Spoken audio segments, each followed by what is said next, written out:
اور جب یہ سارے چپ ہو گئے تو رشتہ داروں کے بالکل پیچھے ایک بیٹا بیٹھا ہے، محمد رسول اللہ کے چچا کا بیٹا ہے، رسول اللہ سے محبت کرنے والا ہے، لیکن اس کی عمر ابھی کم ہے، 14-15 سال صرف عمر کم ہے۔ وہ بچہ اٹھا، اپنے پاؤں کو پنجوں کے بل اوپر اٹھایا، پھر دونوں ہاتھ ہوا میں اٹھائے اور زور سے آواز لگائی، کیا لبیک یا رسول اللہ۔ وہ جو پیچھے کھڑا ہے سب سے بچہ، وہ مولا علی کرم اللہ وجہ ہے، فرمائے کوئی تمہارا ساتھ دے نہ دے، علی تمہارے ساتھ۔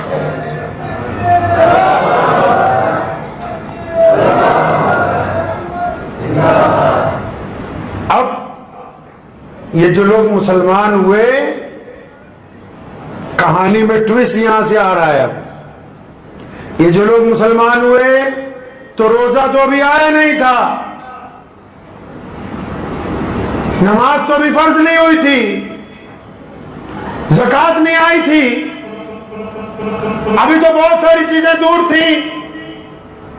ان لوگوں نے پوچھا، یا رسول اللہ ہم نے تو آپ کو مانا ہے، آپ کے رب کو مانا ہے، یا رسول اللہ آپ بتائیں تو صحیح ہم نے کرنا کیا ہے، ہماری زندگی کا مقصد کیا ہے، ہمارا مشن کیا ہے، لوگوں کو کیا بتانا ہے، قربان جاؤ سنو اب دنیا کے لوگوں اور مسلمانوں، دل تھام کے اس کو اپنے دل پر نقش کر لو۔ پیارے پیغمبر محمد رسول اللہ نے اس وقت دنیا میں دین کو پھیلانے کا پہلا اعلان کیا تھا اور یہ کہا کہ ابو بکر رضی اللہ تعالیٰ عنہ کو، سیدنا بلال حبشی کو یہ بتایا، مولا علی رضی اللہ تعالیٰ عنہ کو یہ بات سمجھا دی کہ جس بندے نے کلمہ لا الہ الا اللہ محمد رسول اللہ پڑھ لیا ہے، جو ایک رب کو ایک رسول کو ماننے لگا، اب اس پہ لازم ہے کہ کائنات میں سے چھوا چھوت کا خاتمہ کر دے، اب اس پہ لازم ہے کہ امیر اور غریب ایک ہی صف میں کھڑے ہوں، اب اس پہ لازم ہے کہ گورا اور کولا کالا آپس میں فرق نہ کرے۔ تبھی تو علامہ اقبال نے کہا نا کہ آگے آئیں لڑائی میں اگر وقت نماز، قبلہ رو ہو کے زمین بوس ہوئی قوم حجاز، ایک ہی صف میں کھڑے ہو گئے محمود اور ایاز، نہ کوئی بندہ رہا نہ کوئی بندہ نواز، بندہ صاحب و محتاج و غنی ایک ہوئے، تیری سرکار میں پہنچے تو سبھی ایک ہوئے۔ یہ وہ کیمیائی بات تھی، لوگ تڑپ رہے تھے۔ رسول اللہ نے عبادت سے ملاوٹ کو ختم کر کے سماجک ویوستھا کے اندر سے ظلم کے خاتمے کا اعلان کر دیا، اور اعلان ایسا نہیں کیا کہ صرف باتوں میں کیا ہو۔ سیدنا بلال حبشی ہیں، کالے ہیں اور ان کے پاؤں میں جوتی نہیں ہے، بلال حبشی کو مکے کے کفار مارتے ہیں، اور جب ان کو آزاد کروایا ابو بکر صدیق کے ہاتھ میں ہاتھ دیا۔ ابو بکر شہزادہ ہے، ابو بکر بادشاہ ہے، ابو بکر نواب ہے، ابو بکر اعلی خاندان کے ہیں، دونوں کے ہاتھ میں ہاتھ دیا، فرمایا آج سے بلال اور ابو بکر دونوں بھائی بھائی ہیں۔ اب بلال کی کوئی عزت کم نہیں کر سکتا قیامت تک۔ اب اس مسجد میں کوئی کسی کو روک نہیں سکتا کہ تیرا رنگ کالا ہے، تیرا کاروبار چھوٹا ہے، تیری نسل ایسی ہے کہ تو آگے نہیں جا سکتا۔ جو اللہ کا رب رسول کا قرآن اعلیٰ درجے میں پڑھتا ہوگا وہ رسول اللہ کے مصلی پر کھڑا ہوگا، اس کی ذات اور برادری اور رنگ اور نسل کا اس سے کوئی تعلق نہیں ہوگا۔ تبھی تو دنیا تو تڑپ رہی تھی، دنیا میں تو بدماشی تھی۔ آج بھی اسلام کی مخالفت یورپ میں سب سے زیادہ ہوتی ہے، کیوں؟ کیونکہ ان کو پتا ہے کہ اگر دین محمد کی اتباع کریں گے تو پھر یہ جو ہم نے پروٹوکول کے نام پر دنیا بنائی ہے، جس میں ظلم ہے، جس میں اونچ نیچ ہے، یہ دنیا ختم ہو جائے گی، لوگوں کو برابری کا درجہ مل جائے گا۔ جب یہ پیغام نکلا نا مکے سے کہ محمد آ گئے ہیں صلی اللہ علیہ وسلم، اب تو ایک ہی صف میں کھڑے ہوتے ہیں سارے۔ اب جب یہ پیغام نکلا نا تو لوگ جوک در جوک آئے۔ قرآن تو پڑھو، اذا جاء نصر اللہ، اللہ نے اعلان کر دیا پیارے محبوب آپ نے جو اعلان کر دیا ہے، اور رسول اللہ نے پریکٹیکل اعلان کیا. کیا کیا؟ جس دن مکہ فتح ہوا نا، پیارے محمد علیہ السلام مکہ مکرمہ کی بیت اللہ میں پہنچے. بیت اللہ کے بیڑے میں، بیت اللہ کے صحن میں، بیت اللہ کی مسجد میں ابو بکر کھڑے ہیں رضی اللہ تعالیٰ عنہ، عمر فاروق کھڑے ہیں رضی اللہ تعالیٰ عنہ، حضرت عثمان ذوالنورین موجود ہیں رضی اللہ تعالیٰ عنہ، مولا علی کرم اللہ وجہ وہاں پر موجود ہیں، عبداللہ ابن زبیر موجود ہیں، خالد ابن ولید جیسے مجاہد اعظم موجود ہیں. لیکن سارے شہزادوں کی موجودگی میں وہ فرمایا میرا بلال کہاں ہے؟ کون بلال؟ حبشی بلال. کون بلال؟ غریب بلال. فرمایا بلال کو بلاؤ. صحابہ سمجھ گئے کہ بلال کو کیوں بلا رہے ہیں، کیونکہ آزان دلوانی ہے. چند نے کان میں کہا یا رسول اللہ، چند نے کان میں کہا یا رسول اللہ، آج اگر اس حبشی ماں کے بیٹے کو بیت اللہ کی چھت پر چڑھایا تو یہ مکے کے جتنے بڑے بڑے چودھری ہیں جو آج جنگ ہار گئے، جو آج شکست کھا گئے، ان کی رہی سہی عزت بھی ختم ہو جائے گی. پیارے پیغمبر کو غصہ آیا، ناراضی کا اظہار فرمایا آج تو یہ بات کہہ دی، دوبارہ مت کہنا. جب اللہ رسول کے نام پر مار کھانی ہو تو بلال کا ہے، اور جب مکہ فتح ہو جائے تو کوئی اور بیت اللہ کی چھت پر چڑھ جائے. سن لو کان کھول کے کہ آج اگر بیت اللہ کی چھت پر چڑھ کے کوئی اذان دے گا تو میرا بلال دے گا. یہ آپ کو بھی سمجھانا تھا. خربوجے نو دیکھ کے کئی باری خربوجہ رنگ پڑ لینا ہے. جن کو یہ وہم ہے نا پٹھان میں، انصاری میں، قریشی میں، اچھا رشتہ ملنے کے باوجود دوسرے کو نہیں دیں گے اپنی بیٹی، تو اپنے آپ کو اسلام میں داخل نہ سمجھیں. کسی کی چودراہٹ اس دین میں نہیں چل سکتی، کسی کی بدماشی نہیں چلے گی اس دین کے اندر. کوئی اپنے آپ کو مسلمان سمجھتا ہو کہ ہاں جی ہماری بدماشی چلے گی مسجد میں، ہم بتائیں گے کون سی برادری کا امام ہوگا، کون سی برادری کے مدرسے ہوں گے، کون سی برادری کی مسجد بنے گی. اگر آپ بھی اسلام میں غنڈہ گردی کرنا چاہتے ہیں تو یقین مانو آپ کا دل آپ کو کہتا ہوگا کہ آپ رب رسول کا کام کرتے ہیں. اللہ کے نزدیک نیل ہے، بالکل کانٹا لگا ہوا ہے، کوئی مرتبہ نہیں ہے. اسلام نے تو رگ کاٹی ہے، دنیا سے ظلم کی. یہ ظلم ہی تو ہے کہ ایک آدمی آگے کھڑا ہو شہزادہ اور ایک غریب باہر کھڑا ہو. انصاف اس کو کہتے ہیں. مکہ تو بہت بڑی مسجد ہے اور اس لدھیانہ کی تاریخی جامع مسجد میں ہم بیٹھے. انصاف اس کو کہتے ہیں کہ جو لوگ صبح آخری جمعے کی نماز پڑھنے 12:30 بجے آئے، اب چاہے وہ کھیت کے مزدور ہیں، چاہے ان میں کوئی رکشہ چلانے والا ہے، چاہے کوئی فیکٹری کا مالک ہے، چاہے کسی رنگ کا ہے، کسی نسل کا ہے، وہ اس وقت مسجد کے اندر بیٹھے ہوئے ہیں، اے سی کی ٹھنڈی ہوا کھا رہے ہیں. اب اگر کوئی کروڑ پتی بھی آئے گا، کوئی بڑا افسر بھی آئے گا، کوئی وزیر بھی نماز پڑھنے آ جائے تو مسجد کے باہر لگی ہوئی سڑک کی صفوں پر اس کو نماز پڑھنی ہوگی. یہ محمد رسول اللہ کا دین، یہ وہ پریکٹیکل نظام ہے. دنیا سمجھتی ہے کہ اسلام کو طاقت سے شکست دے دیں گے. کوئی طاقت دنیا میں اسلام کو شکست نہیں دے سکتی. اگر ہم کو ہرانا ہے تو کوئی راستہ نہیں سوائے اسلام کے. اسلام کے اندر آنے کے بعد اپنا کردار اونچا کرو گے تب تو کسی مسلمان کو ہرا سکتے ہو. اس کے علاوہ کوئی دوسرا راستہ دین اسلام کے اندر ہے نہیں کہ بیابے پہنچ چلے گا، کیونکہ یہ اعلیٰ نظام ہے. اس نے دنیا کے دلوں پر مرہم لگائی ہے، انسانوں کے پیروں سے بیڑیاں کاٹی ہیں. محمد رسول اللہ نے بیٹی کو کندھے پہ بٹھایا، احترام دیا ہے لوگوں کو.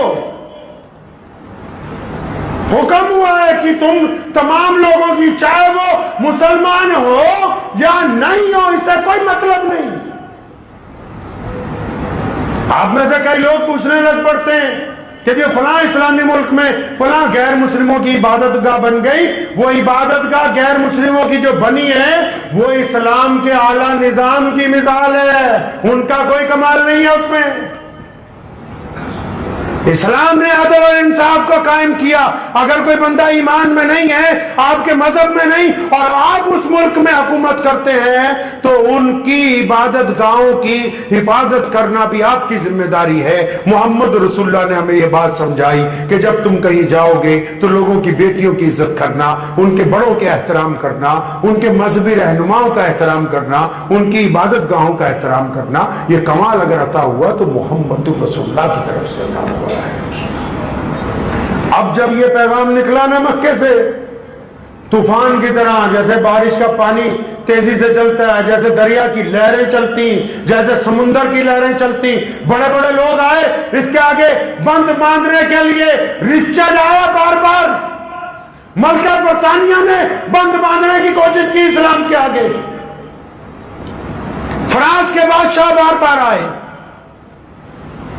جرمن بار بار نکل کے اسلام کے سامنے آئے کہ اسلام کا بند باندھنا ہے. اللہ کے بندے, تم اس دریا کے آگے کیسے بند باندھ سکتے ہو جو امیر اور غریب, چھوٹے اور بڑے کو ایک ہی چلو کے ساتھ پانی پلانے کے لیے تیار ہو, تم اس کے آگے بند نہیں باندھ سکتے ہو. تاریخ ہے اسلام کی. میدان بدر سے لے کے آج تک, بدر کے میدان سے لے کے آج تک شکست اسلام کی تاریخ میں نہیں لکھی. فتح کی صورت میں غازی, موت آئے تو شہید, بس دو عنوان ہیں میرے فسانے کے. یہ پیارے پیغمبر محمد رسول اللہ کو صلاۃ السلام بھیجنے کا وقت ہے.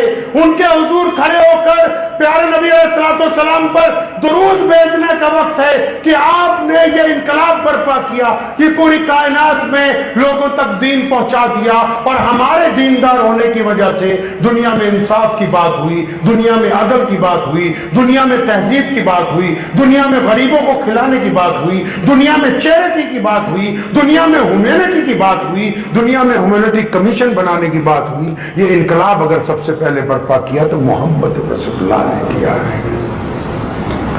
تو اس موقع پہ رمضان کے ہم بھی اس بات کو یاد رکھیں کہ ہمیں اپنے کردار سے ایک اچھا مسلمان بننا ہے. بنیں گے نا انشاءاللہ؟ ایک اچھا مسلمان بننا ہے.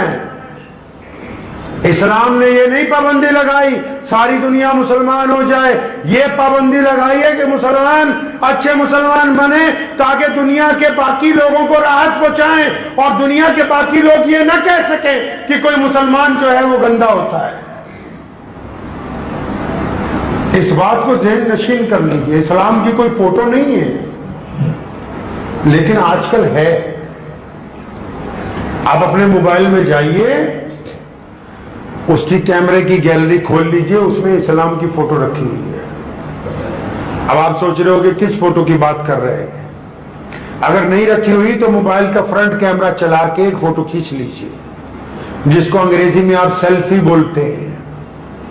اس فوٹو کو آرام سے دیکھو, کیونکہ جو ہمارے غیر مسلم دوست ہیں, غیر مسلم جاننے والے ہیں, غیر مسلم کاروبار ہمارے ساتھ جو کرتے ہیں, وہ قرآن حدیث پڑھنے نہیں جاتے, ان کے نزدیک یہی فوٹو اسلام ہے. اب اس فوٹو کو اچھی طرح دیکھو, کیا یہ کسی سچ بولنے والے کی ہے, یہ کیا کسی ایماندار کی فوٹو ہے, یا کسی شرابی کی فوٹو ہے, یا کسی بہترین آدمی کی فوٹو ہے, کہ کسی ٹھگ کی فوٹو ہے. جو یہ فوٹو کہتی ہے دنیا کے نزدیک اسلام ویسے ہی ہے. اسلام ویسے ہی ہے جیسی یہ فوٹو بولتی ہے. اس کو خوبصورت کون بنائے؟ ہماری ذمہ داری ہے. لوگوں کو سدھارنے کی بات بعد میں کریں, پہلے خود سدھرنے کی بات کیجئے. خود کیا کر سکتے ہیں ہم؟ کیا آپ ایسا کر سکتے ہیں کہ آپ کو دیکھ کے آپ کا غیر مسلم دوست جو آپ کے ساتھ نبھاتا ہو, وہ 10 سال میں, 5 سال میں, 4 سال میں, 20 سال میں یہ کھڑا ہو کے کہے کہ ہاں یہ بہترین بندہ ہے, یہ بندہ جھوٹ نہیں بولتا, میرا یار ہے, میرے ساتھ اس نے کبھی بے وفائی نہیں کی ہے. اچھی طرح مجھے یاد ہے, ایک صاحب بہت عرصہ ہوا جب وہ اسلام میں داخل ہوئے تو انہوں نے اپنے والد کو جا کے یہ کہا کہ آپ بھی میرے ساتھ آ جائیں. تو ان کے والد نے ناراضگی کا اظہار نہیں کیا, بلکہ اپنے کمرے کو اندر سے کنڈی لگا لی. اب وہ کہتے ہیں کہ میں ساری رات پریشان رہا,